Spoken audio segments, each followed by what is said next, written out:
Hello everyone, আবার নিয়ে চলেছে একটা মিনি ব্লগ। আর এটা ভীষণই স্পেশাল একটা বিয়েবাড়ির মিনি ব্লগ। আর আমার ফেসবুক পোস্ট থেকে তো তোমরা বুঝেই গেছো যে এই ব্লগটা কী হতে চলেছে।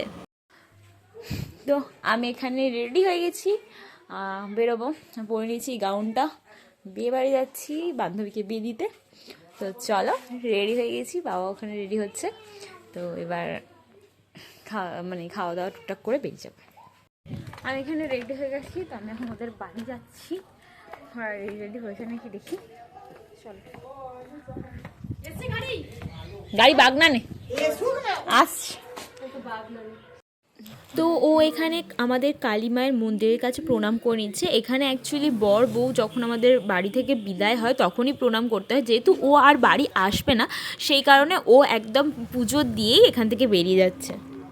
এখানে আমরা সবাই মারুতিতে বসে পড়েছি। আর এই দুটো বোন হচ্ছে আমার একটা বান্ধবীর বোন, দুটো আমাদের পাশের বাড়ি। আমরা সবাই একসাথেই ছোটোবেলা থেকে বড় হয়েছি।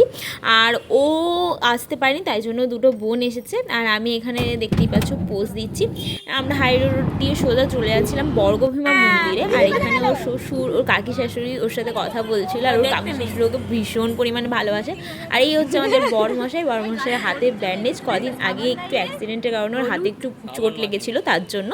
আর এখানে সবাই আমরা একটুখানি চা কফি টফি খাইয়ে নিলাম, খেয়ে নিয়ে আবার গাড়িতে উঠে পড়েছি। দেন ওকে বলছিলাম যে একটু হাই কর, তো এখানে সবাইকে বলছিলাম একটু হাই কর। দেন আমরা চলে আসি যেখানে আমাদের গাড়ি পার্কিংয়ের ব্যবস্থা ছিল, ওখানে গাড়ি পার্কিং করে নিয়ে আমরা চলে যাচ্ছি খেতে। আর কারা কারা ফেসবুক থেকে ভিডিওটা দেখছো অবশ্যই কমেন্ট জানিও, আর ফলো করে নিও ফেসবুক থেকে যারা দেখছো। আর ইউটিউব থেকে যারা দেখছো সাবস্ক্রাইব করে নিও। এখানে আমরা খাওয়া দাওয়াটা প্রথমে সেরে নিলাম, দেন ওরা বিয়েই বসে পড়লো। নেক্সট পার্ট খুব তাড়াতাড়ি আসছে।